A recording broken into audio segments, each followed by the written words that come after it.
pembelajaran siang hari ini. Pada kesempatan kali ini, kami staf kelompok 1 akan membacakan hasil analisis jurnal nasional dan jurnal internasional kami. Yang beranggotakan saya, Siti Nur Halimah dengan NPM 211305329. Saya Nabila Rahma dengan NPM 2113053020. Analisis jurnal yang pertama akan dibacakan oleh rekan saya. Jurnal nasional. Judul jurnal Teori Filsafat Humanistik pada Pembelajaran Matematika.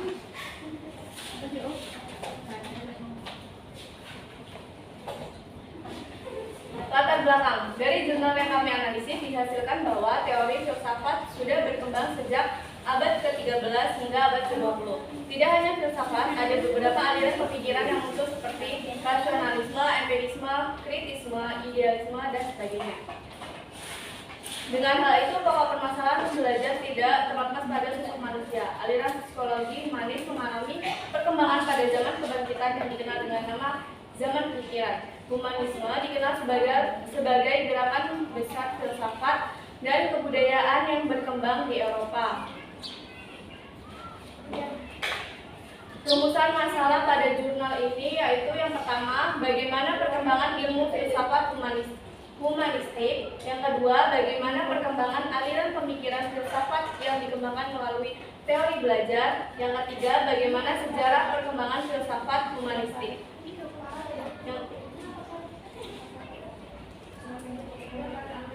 Tujuan penelitian dari jurnal ini yaitu mengajak manusia untuk berpikir secara mendalam untuk mencari kebenaran. Metode yang digunakan pada jurnal ini yaitu menggunakan metode deskriptif yang menyajikan gambar mengenai fenomena dan fakta dalam matematika. Penelitian ini menggunakan studi pustaka yang mengumpulkan artikel dan pendapat para ahli yang dikembangkan dengan penemuan baru. Dan hasil penelitian dapat dijadikan referensi mengenai perkembangan matematika dalam ilmu filsafat. Hasil penelitian. Analisis dari hasil jurnal yang dicari menghasilkan bahwa teori humanistik ini membahas tentang cara belajar yang berpengaruh kepada bagaimana cara siswa berpikir dan bertindak, dan bagaimana dipengaruhi dan mengarahkan mereka menggunakan perasaan mereka dan diambil dari pengalaman belajar mereka. Para ahli teori humanistik mengajarkan bahwa tingkah laku seseorang akan ditentukan oleh sikap tingkah laku mereka yang pada awalnya mereka ambil dari yang mereka rasakan sendiri dan dunia sekitarnya. Teori humanistik sering dikritik karena sukar atau sulit diterapkan dalam konteks yang lebih praktis. Teori humanisme lebih menonjolkan kebebasan setiap individu, memahami materi pembelajaran untuk memperoleh informasi atau pengetahuan baru dengan caranya sendiri. Selama proses pembelajaran dalam teori ini, peserta didik berperan sebagai subjek didik. Peran guru dalam pembelajaran humanisme adalah fasilitator. Kesimpulan dari jurnal ini yaitu aliran psikologi humanistik memiliki pandangan tentang manusia yang memiliki keunikan tersendiri, memiliki potensi yang perlu diaktualisasikan, dan memiliki dorongan-dorongan yang murni berasal dari dalam dirinya. Berlandaskan salah satu teori Abraham Maslow yang mengatakan salah satu kebutuhan individu adalah kebutuhan mengaktualisasikan diri. Teori belajar humanistik nantinya akan mampu membuat peserta didik memahami lingkungan dan dirinya sendiri. Jadi, rasa ketidakpercayaan diri mereka dapat teratasi. Menurut teori humanistik, tujuan belajar adalah untuk memanusiakan manusia. Saran, pembelajaran matematika yang humanis direkomendasikan untuk digunakan guru untuk mengembangkan karakter siswa dengan melaksanakan pembelajaran matematika yang humanis dan dengan ketulusan hati untuk bersedia terus-menerus belajar. Seorang guru akan memiliki kontribusi nyata terhadap pembangunan karakter dirinya dan siswa.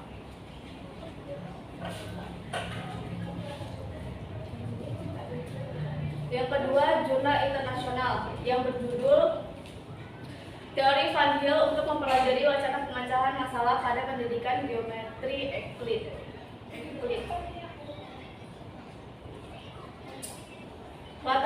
6. Dari jurnal yang dianalisis, dihasilkan bahwa teori Van Hill secara khusus didedikasikan untuk memandu guru tentang cara meringankan kesulitan belajar yang berkaitan dengan geometri Euclid. Artikel teoritis ini menempatkan masalah dalam kenyataan bahwa teori-teori saat ini beroperasi secara terpisah, namun mereka memiliki tujuan yang sama untuk meningkatkan pembelajaran matematika. Teori pemikiran geometris Van Hill mengumumkan bahwa anak melewati 5 tingkat, yaitu yang pertama level pertama pengenalan, yang kedua analisis, level ketiga keteraturan, level keempat deduksi, level kelima penelitian. Rumusan masalah pada jurnal ini yaitu yang pertama, bagaimana peran teori Van Hill bagi guru untuk memecahkan masalah geometri Euclid. Yang kedua, bagaimana teori pemikiran geometris Van Hill dalam belajar matematika. Yang ketiga, kenapa komunikasi berhubungan dengan teori Van Hill. Tujuan dari artikel ini adalah untuk membahas hubungan antara kognisi dan teori Van Hill untuk mempelajari wacana selama pemecahan masalah geometri Euclid.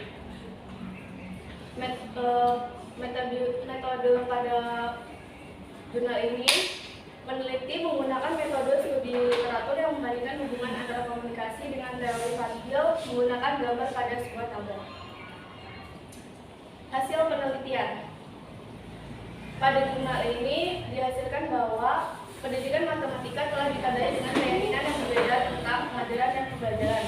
Perkembangan baru-baru ini adalah pemeriksaan sebuah keyakinan yang menyamakan belajar untuk berkomunikasi tentang berpikir yang menjadi peserta periferal yang sah dalam wacana matematika. Berakar dari teori sosiokultural, kognisi memberikan kerangka analitik yang tepat untuk menganalisis wacana PSD. Hubungan antara kedua teori sebagaimana yang dikandung dalam penelitian ini sudah cukup. Secara khusus, hubungan ini dijelaskan berdasarkan jenis partisipasi wacana yang terlihat dari PSP dan bagaimana jenis partisipasi wacana ini terkait dengan setiap tingkat teori. Teori Van Hill. Pertama, hubungan tersebut dijelaskan berdasarkan perilaku gagal guru selama pemecahan masalah geometri daripada keberhasilan mereka. Karena ini akan meningkatkan kesadaran akan pentingnya mengembangkan guru geometri yang kompeten di Afrika Selatan. Kesimpulan dari penelitian itu yakni setelah melakukan studi literatur ini ditemukan bahwa pengembangan ke tingkat Van Hill yang lebih tinggi bergantung pada partisipasi wacana mesin menurut nomor 1. Jadi sebagai kesimpulan kami membahas kontribusi utama studi tersebut terhadap teori kognisi dan Van Hill, teori berpikir geometris. Secara khusus kami membahas bagaimana temuan dari studi menggabungkan kognisi dan teori pemikiran geometris Van Hill untuk berkontribusi pada pengetahuan baru.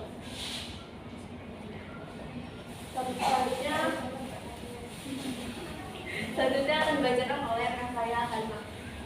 Analisis jurnal yang kedua yaitu pembelajaran matematika yang bermakna.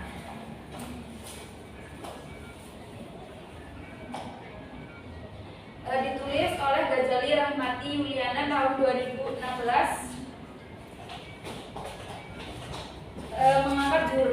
mengangkat judul jurnal yaitu pembelajaran matematika yang bermakna. Latar belakang hal ini dikatakan latar belakang dari analisis jurnal, yakni hal ini dikatakan menjadi pokok latar belakang masalah karena paradigma baru pendidikan saat ini masih diharapkan lebih menekankan pada peserta didik. Sebagai manusia yang memiliki potensi untuk belajar dan berkembang, siswa harus aktif dalam mencapai pengembangan pengetahuan. Kebenaran ilmu tidak terbatas pada apa yang disampaikan oleh guru. Guru harus mengubah perannya, tidak lagi sebagai pemegang otomatis tertinggi keilmuan dan indoktriner, tetapi menjadi fasilitator yang membimbing siswa ke arah pembentukan pengetahuan oleh diri mereka sendiri. Poin yang kedua, hal ini dikatakan sebagai pokok latar belakang, yakni pembelajaran matematika bermakna mencakup dua hal, yaitu belajar matematika bermakna tidak sekedar hafalan atau menghafal berdasarkan teori, dan belajar matematika melalui kegiatan matematika sebagai kegiatan alusable. Belajar makna merupakan suatu proses dikaitkannya informasi baru pada konsep-konsep yang relevan yang terdapat dalam struktur kognitif seseorang. Rumusan masalah yang terdapat dalam analisis jurnal yang pertama ada apakah yang dimaksud dengan pembelajaran matematika yang bermakna.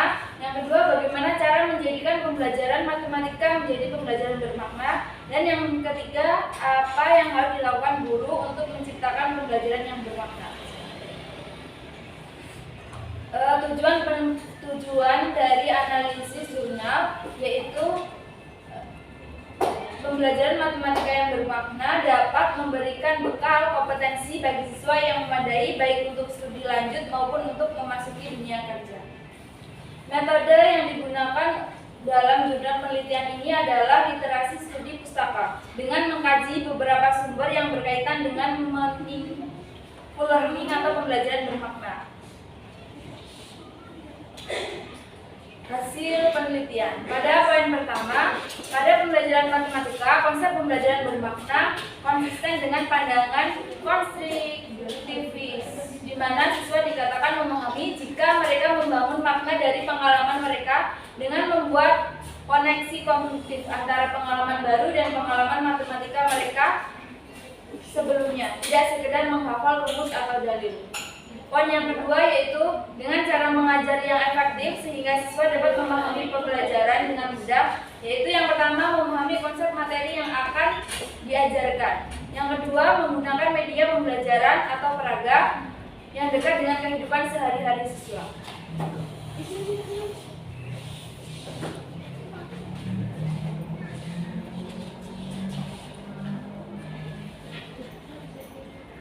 Poin yang ketiga yaitu tugas guru dalam pembelajaran meaningful learning adalah memberikan kemudahan belajar kepada peserta didik dengan menyediakan berbagai sarana dan sumber belajar yang memadai.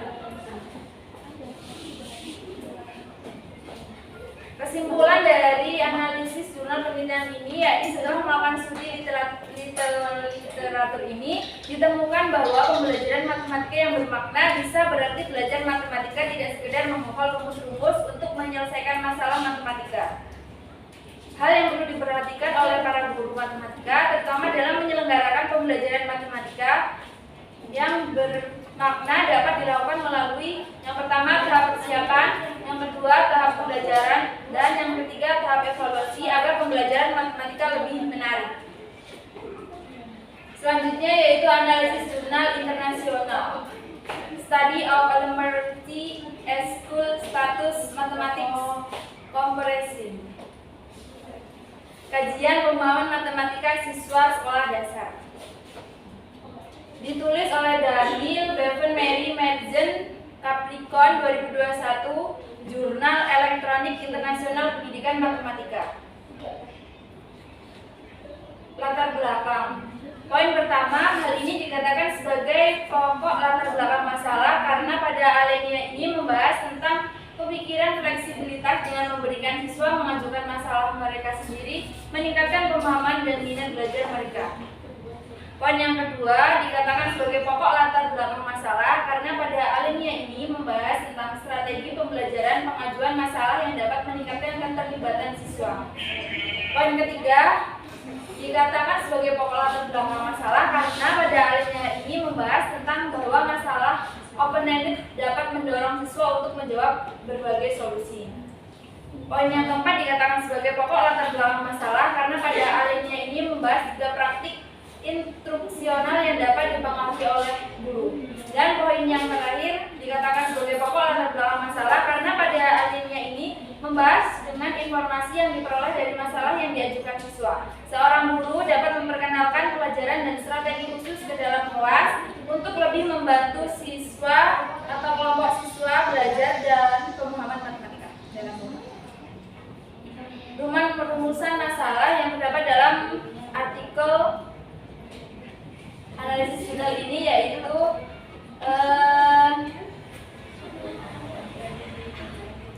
rumusan masalah sesuai dengan latar belakang karena apa yang dijadikan pertanyaan penelitian berasal dari permasalahan yang tersaji pada latar belakang, yaitu kegiatan pengajuan masalah dapat berdampak positif pada pemahaman matematika siswa sekaligus memberikan kebebasan berekspresi. Adapun tujuan penelitian dari jurnal yaitu untuk meningkatkan pengalaman belajar siswa dan memungkinkan mereka untuk melakukannya menghasilkan masalah dan konteks yang realistis, dapat berdampak positif pada kemampuan matematika siswa sekaligus memberikan kebebasan berekspresi. Metode penelitian menganalisis secara kualitatif tanggapan dari 2 tugas sebelum dan sesudah interferensi dan 2 kegiatan yang dipilih tugas interferensi. Menganalisis secara kualitatif tanggapan siswa terhadap tugas yang berbeda memberikan wawasan pemahaman matematika siswa. Sampel penelitian yakni siswa sekolah dasar kelas 2 dan kelas 4 usia 7 sampai 9 tahun. Adapun hasil analisis penelitian pada jurnal yaitu setelah dilakukan evaluasi selama 10 minggu, siswa kelas 4 dan 2 permasalahan yang mereka buat adalah 20 plus 15 dikurang 14. Dengan menggunakan persamaan ini, siswa mengajukan masalah berikut. Saya punya 20 acar. Saya pergi ke toko dan membeli 15 lagi. Kemudian saya memberikan 15 kepada teman saya. Karena banyak acar yang tersisa, kami memperhatikan siswa itu memahami hubungan antara menggabungkan item yang sudah mereka miliki dan item yang mereka beli di toko, dan mereka berhasil menggabungkan pemahaman ini dengan operasi penjumlahan. Siswa ini juga mengamati bahwa pemberian acar berarti mereka akan memiliki jumlah acar yang lebih sedikit dan dapat menghubungkan transaksi ini dengan operasi pengurangan dengan benar. Meneliti masalah ini menunjukkan bahwa beberapa siswa memiliki kemampuan untuk membuat hubungan yang kuat antara masalah yang mereka ajukan dan persamaan yang diberikan kepada mereka. Kesimpulan dari analisis jurnal kami yang pertama, sebagian besar siswa pada kenyataan menunjukkan peningkatan tertentu dari sebelum interferensi hingga setelah inferensi.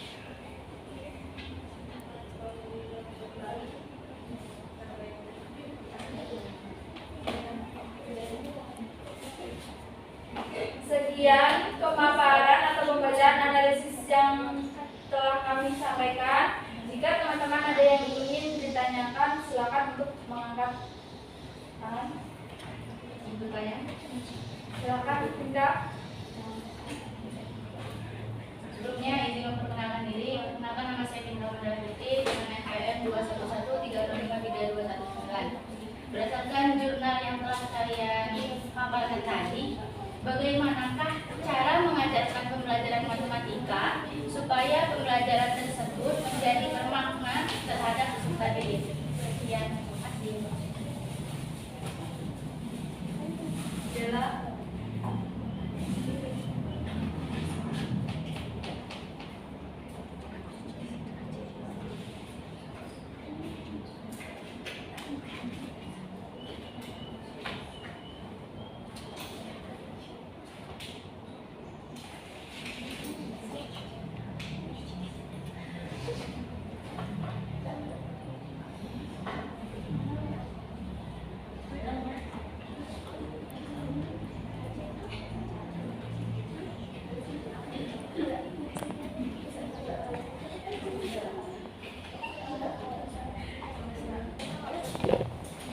Baik, terima kasih kepada Saudara Vinka. Apakah ada yang ingin bertanya lagi? Silakan, Dela. Sebelumnya izin memperkenalkan diri, nama saya Dela Anggreni dengan NPM 21130532328. Izin bertanya, dari analisis jurnal yang telah kalian paparkan tadi, apa kelebihan dari teori humanistik itu sendiri? Terima kasih.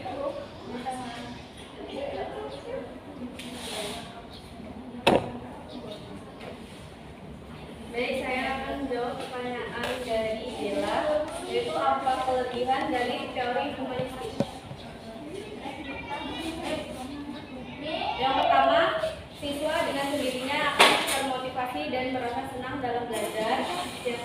Karena memahami jiwa dan pola pikir siswa, guru akan menerima mereka apa adanya. Yang kedua, siswa memiliki pengetahuan yang bermakna. Yang ketiga, teori humanistik memiliki karakter yang memfokuskan pada pengembangan sikap, kepribadian, mental, dan analitik. Yang keempat, siswa dalam jangka panjang bisa meraih potensi diri dengan baik. Yang kelima, salah satu ciri kesuksesan penerapan teori belajar humanistik adalah siswa merasa termotivasi dalam belajar. Yang keenam, siswa akan mempunyai pola pikir dan perasaan halus yang baru. Yang ketujuh, siswa akan memiliki mental yang kuat dan berkarakter, menjadi manusia seutuhnya berani, kuat, bebas, dan bisa mengontrol kepribadiannya dengan penuh tanggung jawab. Yang terakhir, siswa akan lebih inovatif dalam menguasai pembelajaran dengan gampang. Bagaimana Bella atas penjelasannya? Baik, terima kasih Rahma. Baik, saya akan menjawab pertanyaan dari Vinta. Pertanyaannya yaitu bagaimana cara mengajarkan pembelajaran menjadi bermakna terhadap peserta didik. Yang pertama yaitu ajarkan konsep dengan benar. Memahami konsep materi yang akan diajarkan adalah kunci untuk membuat siswa mengerti dan memahami materi. Yang kedua, mengajar secara kontekstual. Cara mengajar matematika agar siswa cepat mengerti adalah dengan mengajarkan konsep secara kontekstual. Yang ketiga yaitu gunakan metode mengajar yang menyenangkan, yaitu guru dapat mencari media pembelajaran yang menarik sehingga peserta didik lebih memperhatikan ke depan. Mencari tahu pemahaman siswa terhadap materi yang akan diajarkan. Dengan memahami dasar-dasar atau pengetahuan yang menjadi persyaratan belajar matematika, memudahkan para pendidik untuk menguasai pembelajaran. Bagaimana saudara Vinta? Apakah sudah cukup jelas? Terima kasih.